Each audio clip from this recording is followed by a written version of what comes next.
Stage पे वरिष्ठ लोग, लीडर्स, भाइयों और बहनों, आप सबका यहां बहुत बहुत स्वागत। नमस्कार। थोड़ा मैं लेट हो गया, इसके लिए मैं आप सबसे माफी मांगता हूं। थोड़ा आपको कष्ट हुआ, मेरी गलती है, तो सॉरी। अभी मैं सोच रहा था जब आप कह रहे थे कि 2-3 अलग अलग डिबेट्स हुए थे 1947 में, उससे पहले, और उन्होंने हिंदुस्तान का फाउंडेशन बनाया था। और आपने कहा कि अब वही जो फाउंडेशनल आइडियाज हैं उनको तोड़ा जा रहा है, परे करा जाए। कॉन्स्टिट्यूशन सिर्फ एक किताब नहीं है। कॉन्स्टिट्यूशन, अगर आप इसको थोड़ी गहराई से देखें, ये actually transfer of power document है। और ये सिर्फ एक किताब नहीं है, ये एक ट्रांसफर ऑफ पावर की प्रोसेस है जो 1947 में शुरू हुई है। अब एक बात क्लियर है, वो 1947 में भी थी, आज भी है, शायद कल भी होगी, कि अगर आप हिंदुस्तान के पॉपुलेशन को देखें, सर्वे करें, तो आपको पता लगेगा कि तकरीबन 90% पॉपुलेशन दलित, आदिवासी, ओबीसी, माइनॉरिटी। ये फैक्ट है, इसको कॉन्टेस्ट नहीं किया जा सकता। और मेरे लिए एक ही इंटरेस्टिंग सवाल है कि अगर हम कॉन्स्टिट्यूशन को पढ़ें और उसमें साफ लिखा है कि हिंदुस्तान के हर व्यक्ति को के साथ एक जैसा वर्ताव होना चाहिए, it is also a document of equality. So it is a document of transfer of power, it is a document of equality. तो मेरे लिए सवाल इंटरेस्टिंग यही है कि भैया 90% के पास कितनी भागीदारी है, यही सवाल है, और कोई सवाल ही नहीं है। क्योंकि अगर 90% का पार्टिसिपेशन है ही नहीं, तो फिर डिबेट का क्या मतलब? डिबेट चलती जाए, वो 5% 10% डिबेट कर रहे हैं, 90% डिबेट में तो है ही नहीं। क्यों? अगर आप हिंदुस्तान के नैरेटिव को देखें और पावर स्ट्रक्चर को देखें, चाहे वो कॉर्पोरेट स्ट्रक्चर हो, चाहे हमारे मीडिया में जो हमारे दोस्त हैं वो हो, चाहे ब्यूरोक्रेटिक स्ट्रक्चर हो, उसमें 90% की आवाज ही नहीं है। और मैं ये लाइटली नहीं कह रहा हूं, मैंने इसको स्टडी किया है। तो 90% लोग नैरेटिव में है ही नहीं। आप मीडिया को देखिए,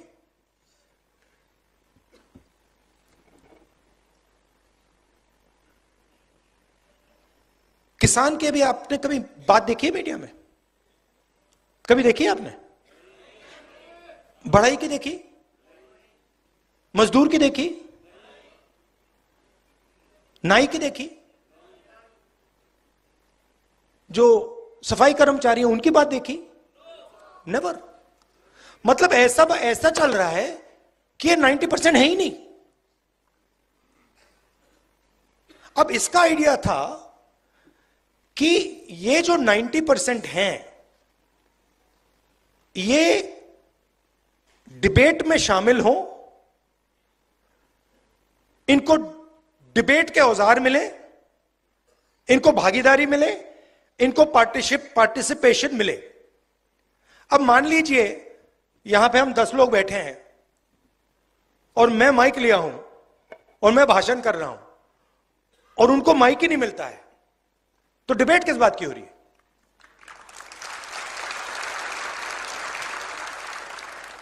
तो मेरा कहना है डिबेट के लिए भागीदारी चाहिए, पॉलिटिकल पार्टिसिपेशन चाहिए। अब आप इंटरेस्टिंग चीज नोट कीजिए, 2 चीफ मिनिस्टर अरेस्ट हुए, 2 हुए। आदिवासी चीफ मिनिस्टर अभी भी अंदर है। अजीब सी बात है, इंटरेस्टिंग बात है। 2 चीफ मिनिस्टर है, मतलब 2 स्टेट्स ने लोगों को इलेक्ट किया है, और आदिवासी चीफ मिनिस्टर पहले जेल गया और आज तक नहीं निकला।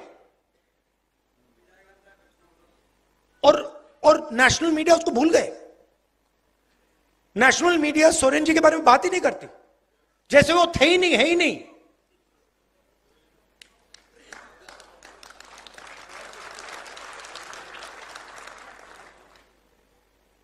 मायावती जी भ्रष्ट हैं, मगर नवीन पटनायक भ्रष्ट नहीं है। लालू जी भ्रष्ट हैं। बड़ी इंटरेस्टिंग बात है, मतलब ऑटोमेटिकली फ्रेमिंग हो जाती है। कोई ट्राइबल, आदिवासी हो, दलित हो, पिछड़ा हो, उसकी फ्रेमिंग हो जाती है कि ये भैया ये है, और 2 अलग अलग कानून चलते हैं, रूल्स चलते हैं।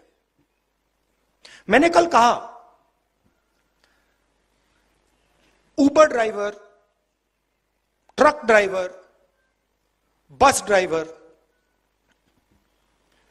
गलती से अगर एक्सीडेंट कर देते हैं, किसी को मार देते हैं, एकदम उनको पकड़ के 10 साल की जेल हो जाती है, चाबी फेंक देते हैं।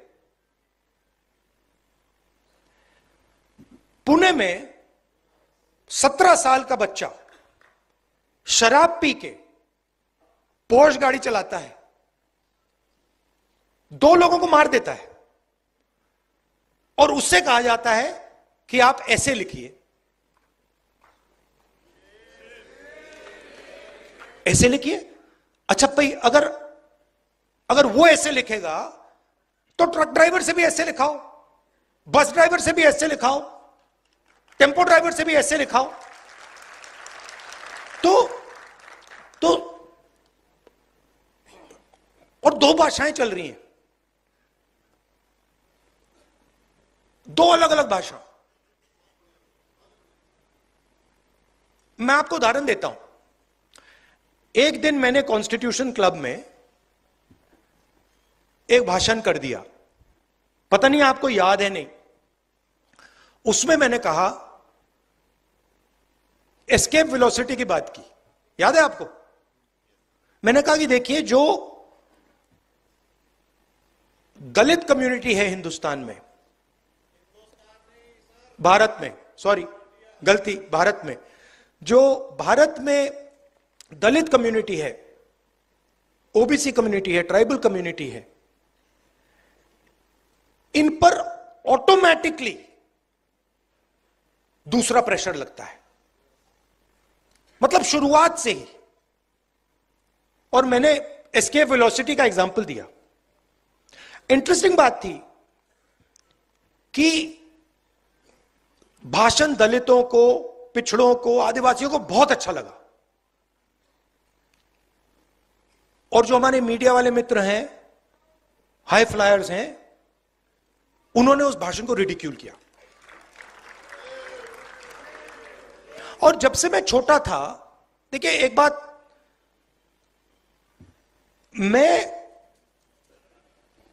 जब से मैं पैदा हुआ हूं,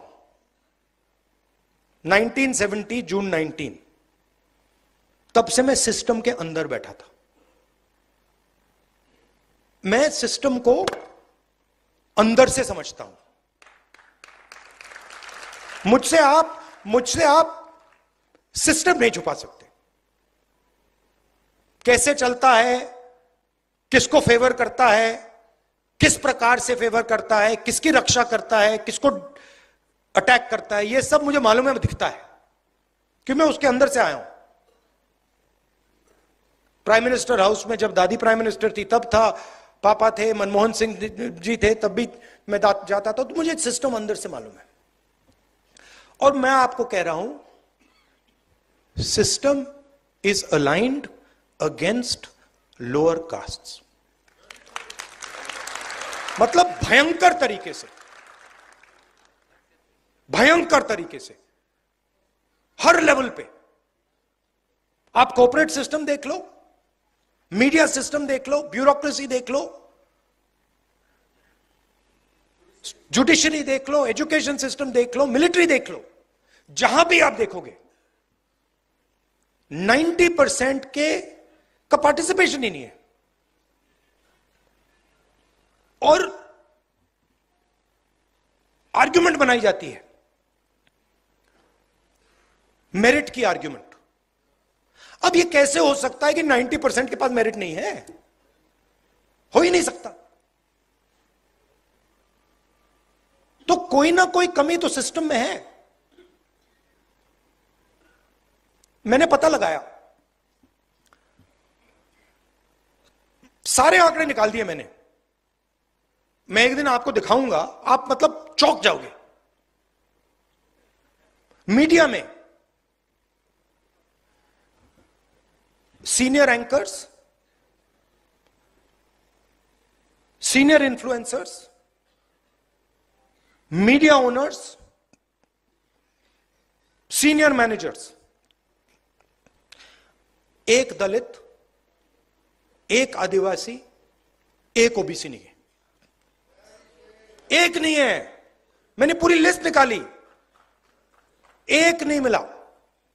फिर एक मीडिया का ओनर था, जानता हूं उसको, तो मैंने उनसे कहा कि देखिए एक बात बताइए, मुझे एक बात समझ नहीं आ रही। कहते हैं क्या? मैंने कहा आप एंड में आप अपना न्यूज़पेपर बेचना चाहते हो, आप अपना प्रोडक्ट बेचना चाहते हो? कहता है हां। तो मैंने कहा मुझे यह आप समझाओ कि 90% जो लोग हैं उनकी बात आप क्यों नहीं करते हो?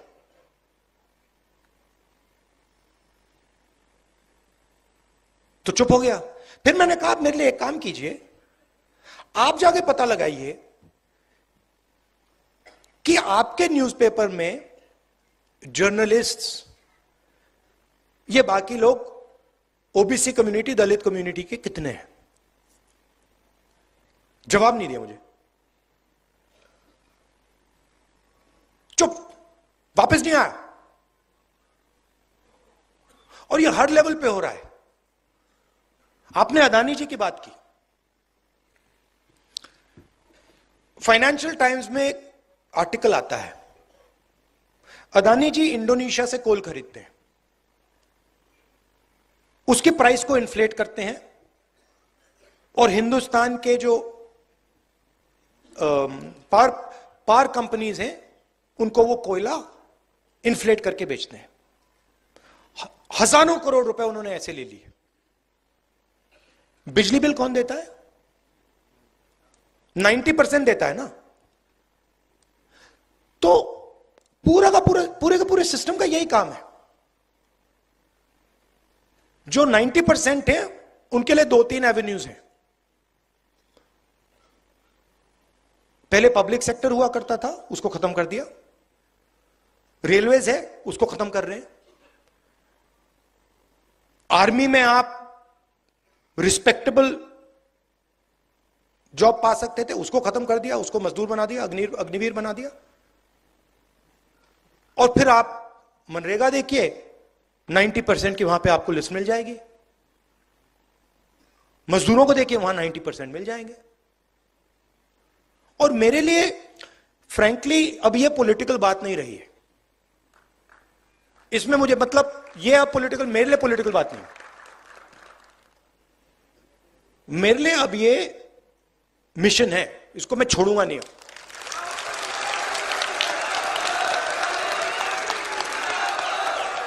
क्योंकि अगर हम भारत की बात करें, अगर हम भारत की बात करें और उसमें 90% की बात ही नहीं चल रही है, 90% को भागीदारी नहीं मिल रही है, तो ये कैसा भारत है? तो ये वही भारत है महाराजाओं वाला, पुराना वाला, राजा महाराजा वाला, जिसमें मतलब एक दो व्यक्ति पूरा का पूरा सब डिसीजन ले लेंगे, जिसकी जमीन हड़पनी हड़प लेंगे, जो भी करना करेंगे, उसके खिलाफ तो हम लड़े, यही तो है वो। अब इंटरेस्टिंग बात है कि बीजेपी और आरएसएस सोच रहे हैं, उनकी कॉन्फिडेंस लेवल देखकर, कि वो ये लड़ाई जीत गए, मगर उनको ये बात समझ नहीं आ रही है कि एक्चुअली वो लड़ाई अभी हारने वाले हैं। और जितना ये इसको पीछे ले गए हैं, उससे 10 गुना ये आगे जाने वाला है, और इसको कोई रोक नहीं सकता है, कोई भी नहीं रोक सकता इसको, क्योंकि ये 90% की फीलिंग है, और 90% कह रहा है कि भैया यहां पे हमारे सारे रास्ते बंद हो गए। अब मैंने एक सिंपल सी चीज कही है, कोई डिसीजन लेने की जरूरत नहीं है, सब डिसीजन छोड़ दीजिए। सबसे पहले डायग्नोसिस करते हैं। कॉन्स्टिट्यूशन में लिखा है कि हिंदुस्तान सबका होना चाहिए, इसमें सबकी भागीदारी होनी चाहिए, सबका रोल होना चाहिए, एजुकेशन सिस्टम में पार्टिसिपेशन सब कम्युनिटीज का होना चाहिए, मेडिकल सिस्टम में होना चाहिए, इकोनॉमिक सिस्टम में होना चाहिए, मिलिट्री सिस्टम में होना चाहिए, जुडिशियल सिस्टम में होना चाहिए, ये कहता है। और मैं ये कह रहा हूं कि ये असेस करते हैं, 70-80 साल हो गए, सिंपल है, 3 चीजें करनी है। सबसे पहले यह पता लगाना है किसकी कितनी आबादी है, जाति जनगणना, कि सचमुच में ओबीसी 50% है या 55 है या 60 है या 40 है, दलित 15 है या 20 है, आदिवासी कितना है, माइनॉरिटी कितना है, गरीब जनरल कास्ट कितना है, यह पता लगाना है सबसे पहले। दूसरी बात डीएनटी, दूसरी बात जो हमारी सारी की सारी संस्थाएं हैं, जुडिशरी हो, प्रेस हो, मीडिया हो, सारी की सारी संस्थाएं हैं, उसमें हमें एक सर्वे करना है कि 90% के पास इन संस्थाओं में कितना पावर है, कितनी भागीदारी है, और इन 90% के लोग कहां हैं, किस पोजीशन पे हैं और कितने हैं।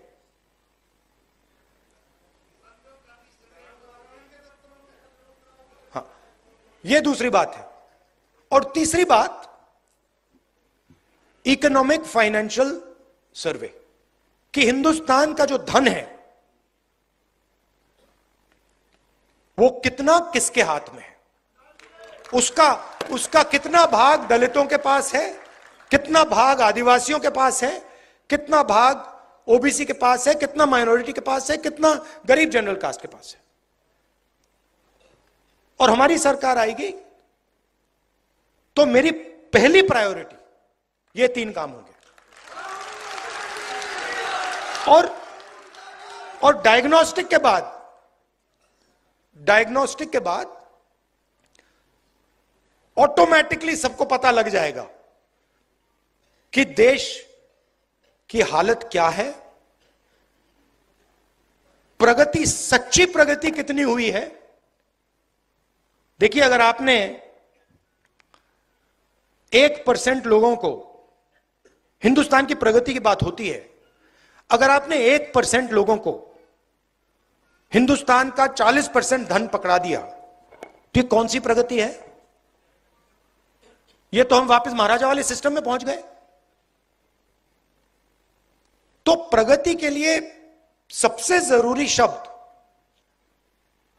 पावर शेयरिंग, भागीदारी है। एक और बड़ी फैशनेबल चीज चली है कि भाई मोदी जी बहुत कहते हैं हमने ओबीसी को, दलित को इज्जत दी। देखिए, इज्जत आप दे रहे हो, हमें इज्जत नहीं चाहिए, हमें पावर शेयरिंग चाहिए। आप अपनी इज्जत रखिए, आप अपनी इज्जत रखिए। जिस दिन दलितों को, आदिवासियों को, पिछड़ों को पावर शेयरिंग में जगह मिल गई, तो इज्जत अपने आप मिल जाएगी, आपकी कोई जरूरत ही नहीं। तो ये आइडिया कि ऊपर से इज्जत दी जाएगी, अमीर लोग गरीबों को इज्जत देंगे, ना, कोई जरूरत नहीं है। आप अपनी इज्जत रखिए, उठा के रखिए अपनी इज्जत, हमें नहीं चाहिए। हमें पावर शेयरिंग चाहिए, हमें इंस्टीट्यूशन में जगह चाहिए, और हमें डायग्नोसिस चाहिए कि ये हिंदुस्तान की सच्चाई है। आज ये सच्चाई है, 70 साल पहले वो सच्चाई थी, आज ये सच्चाई है, और सच्चाई के बल पर हम आगे जा पाएंगे। तो ये मैं आपसे कहना चाहता था। और ये आजकल फैशन चला हुआ है, मोदी जी के लोग कह रहे हैं कि भैया हम इसको बदल देंगे, ये इसको हम चेंज कर देंगे, इसको फेंक देंगे, इसको फाड़ देंगे। ये आप लोग ये सपना मत देखिए, आपकी बस की नहीं है। इसको कोई छू नहीं सकता है, कोई शक्ति नहीं छू सकती है, और जो छुएगा उसका मुकाबला हम सब करेंगे। ये और ये जो है ना किताब, ये एक और बात इसके बारे में कहना चाहता हूं। ये लोग कहते हैं कि ये किताब इंडिपेंडेंस के टाइम बनी है, ये गलत है। ये किताब बहुत पहले बनी थी, इसको इस फॉन्ट में नहीं रखा गया था। मगर अगर आप गुरु नानक जी से बात करते तो वो भी कॉन्स्टिट्यूशन की ही बात कर रहे थे। अगर आप बुद्धा से बात करते तो वो भी कॉन्स्टिट्यूशन की बात कर रहे थे। नारायण गुरु जी के बात कीजिए, बसवना से बात कीजिए, अंबेडकर जी से बात कीजिए, फूले जी से बात कीजिए, सब के सब बेसिक प्रिंसिपल्स इसी किताब के थे। तो हम 50 साल पुरानी लड़ाई नहीं लड़ रहे हैं, हम हजारों साल पुरानी लड़ाई लड़ रहे हैं। और अगर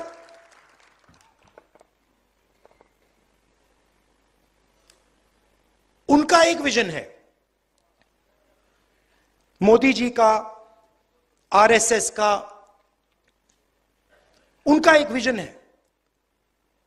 वो कहते हैं कि उनका हजारों साल पुराना विजन है, हमारा भी विजन है, और हमारा भी विजन हजारों साल पुराना है, और यह लड़ाई हजारों साल से चल रही है।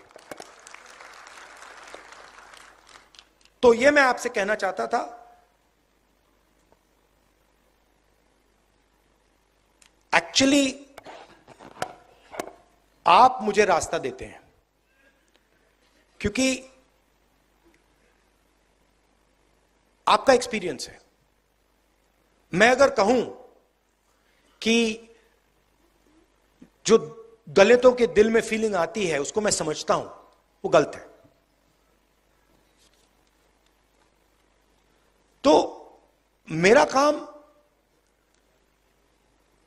आपकी जो फीलिंग है उसको समझने का है, आपका जो दर्द है उसको समझने का है, और आपके साथ मिलकर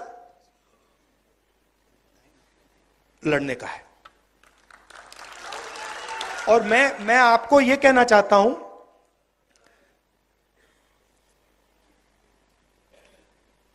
कि अभी इंटरेस्टिंग टाइम शुरू हो रहा है।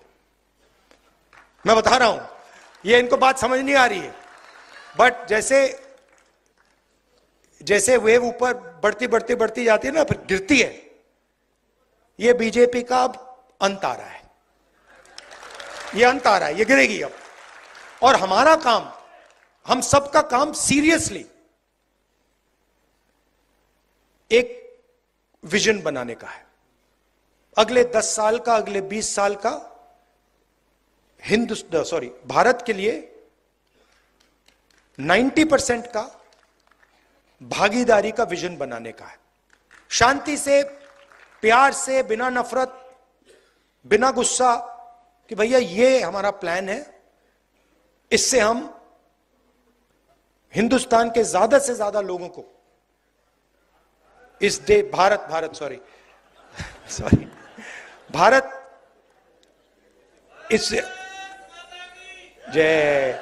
इससे हम ज्यादा से ज्यादा लोगों को इस देश की प्रगति में, इस देश के फ्यूचर में हम शामिल कर सकें। और ये लंबा रास्ता है, हम सब एक साथ इस पे चलेंगे और बहुत अच्छा रिजल्ट आएगा। आप सबका दिल से बहुत बहुत धन्यवाद। एक बार फिर माफी मांगता हूं, थोड़ा लेट हो गया। धन्यवाद, नमस्कार।